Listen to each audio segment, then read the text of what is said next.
There are moments in history when the world pauses, not because of a war, not because of a disaster, but because something so groundbreaking happens that even the loudest cities fall silent for a second. That moment just arrived, and it came from a place no one was watching closely enough. While most eyes were glued to Silicon Valley and the tech laboratories of China, a quiet storm had been gathering beneath the chaotic beauty of India's urban sprawl.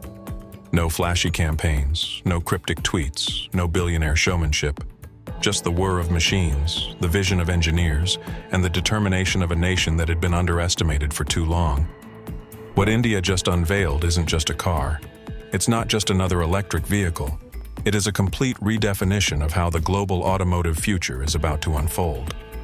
What rolled out of the assembly lines in Chennai is not only a machine of innovation, it's a declaration of independence from Western dominance in tech, a bold answer to Chinese supremacy in EV production, and a signal that the next industrial revolution may not begin in Berlin, California, or Shanghai, but in the very heart of South Asia. And if you thought this was about catching up to the rest of the world, you'd be wrong. Because India didn't just catch up, it leapt forward. For decades, India has been known more for its sprawling population, congested roads, and chaotic traffic than for cutting-edge automotive technology. Most critics, and even allies, assumed that India's destiny was to remain an outsourcing hub for foreign car makers, a market to dump outdated models, or at best, a producer of small, affordable scooters for its own domestic needs. But under the surface, a silent transformation had been taking shape. While Western media was focused on the next Tesla prototype or the soaring valuations of Chinese EV startups, Indian engineers, startups, and legacy automakers were working tirelessly on something that would soon turn the tables. Companies like Tata Motors and Mahindra weren't just modifying petrol cars into EVs. They were building platforms from scratch. They weren't just trying to meet global standards, they were redesigning them. With government incentives, state-sponsored innovation labs, and a new generation of engineers educated in both India and abroad, the Indian EV industry became a petri dish for explosive ideas. The world just didn't know it yet.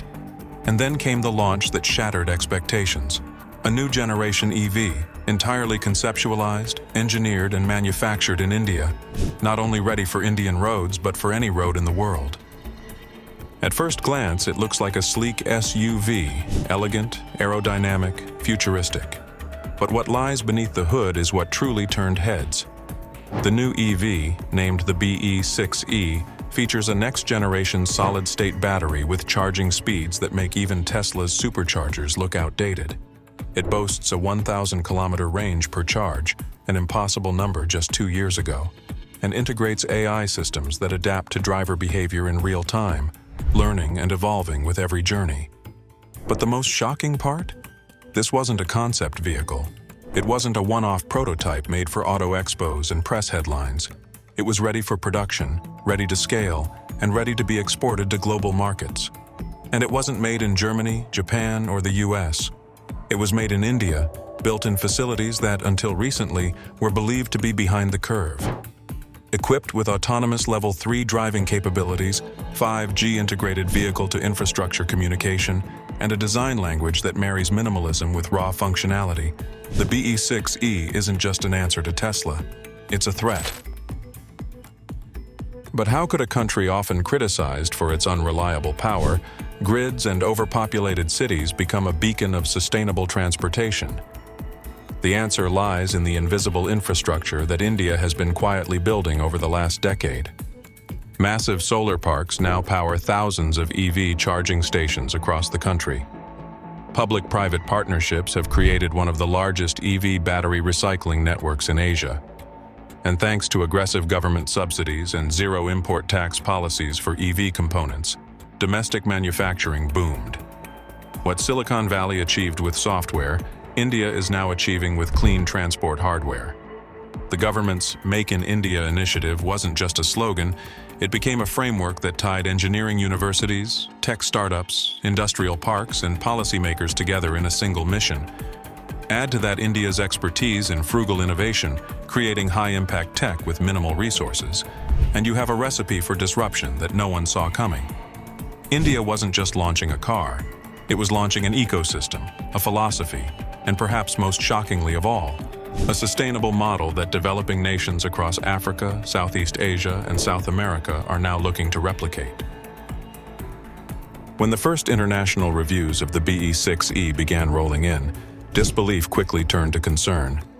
Analysts from Bloomberg, CNBC, and even skeptical voices in the West began asking the same question: if India can build this, what can't it build?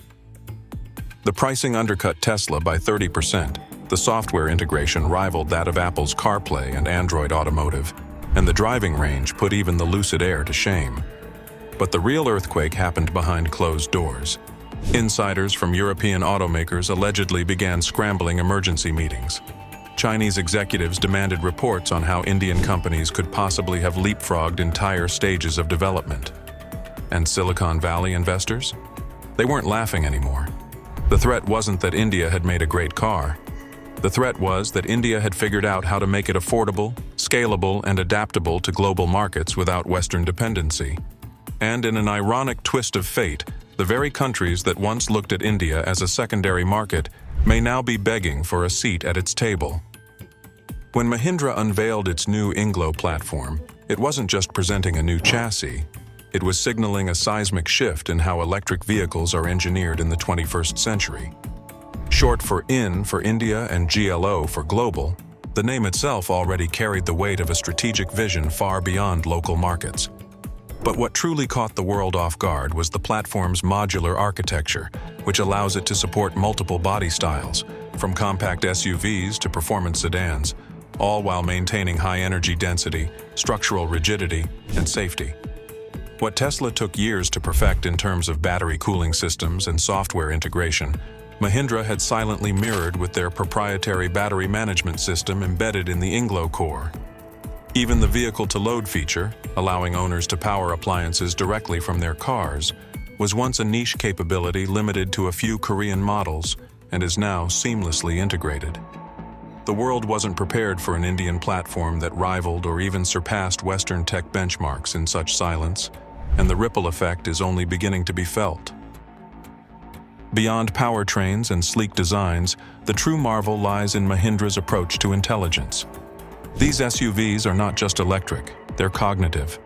Built with AI-enhanced sensors, voice command adaptability, real-time diagnostics, and over-the-air updates, they've bridged the gap between utility and luxury. One standout feature, the edge-to-cloud sync, which allows user preferences, route patterns, and energy efficiency habits to be analyzed by servers and continuously optimized. It's like having a co-pilot that learns and evolves with every mile. This is not just innovation, it's personalization at a scale India's EV sector had never seen before. And safety hasn't taken a backseat either. Each model boasts Level 2+ ADAs, 5-star crash ratings, and next-gen thermal management for the battery system. Global manufacturers have long touted India as a follower in tech adaptation, but now it's setting new standards. The launch was no local affair. Mahindra's new EVs were designed for global disruption, and that ambition was crystal clear. With plans to introduce these models in Europe by 2026, and whispers of partnerships with UAE and UK distributors already in motion, the roadmap is aggressive. International analysts didn't expect this.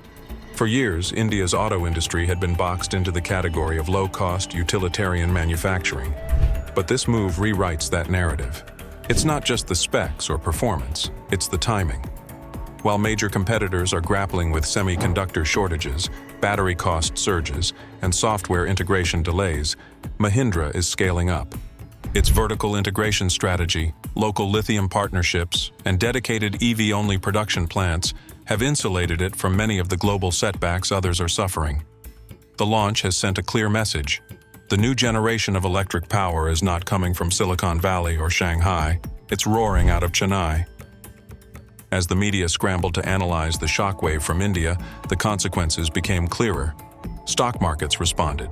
Mahindra's share prices soared while rivals like Ford and even BYD saw temporary dips. Wall Street analysts were quick to revise forecasts. Some even suggested that India might emerge as the next serious contender in the global EV leaderboard, not in 2030 or 2040, but now. Supply chains are already shifting. European battery suppliers are reportedly in talks with Indian automakers, and tech investors in Singapore and Abu Dhabi are redirecting capital toward Indian EV ventures. Meanwhile, Tesla's China-based manufacturing strategy suddenly seems vulnerable to a more distributed, cost-optimized Indian counterpart. For the first time, India isn't just participating in the clean energy race, it's leading it with bold confidence. What we're witnessing isn't just a corporate triumph or a product launch, it's the ignition of a global shift. For decades, the narrative has been dominated by a handful of countries, a few giants controlling innovation, pricing, and influence. But now, India has stepped out of the shadows, not with noise, but with force. The new generation of electric vehicles unveiled by Mahindra has not only disrupted the equilibrium, it has redrawn the map of technological leadership. This is no longer about catching up, it's about taking the lead. As the world continues to chase sustainable solutions, India is no longer a follower. It's the signal flare in the night sky, the warning to those who underestimated it, and the inspiration to millions watching from the sidelines. From the assembly lines in Chennai to the boardrooms in Berlin and California, everyone is now asking the same question. If India can do this, what comes next? And now, we turn to you. Will you be just another spectator in this electric revolution? Or will you stay informed, engaged, and ready to embrace the future as it unfolds before our eyes? If you found this video as shocking, exciting, and eye-opening as we did while researching it, make sure to subscribe, hit that like button, and share this story with someone who still thinks the world is only moved by Silicon Valley or Shenzhen.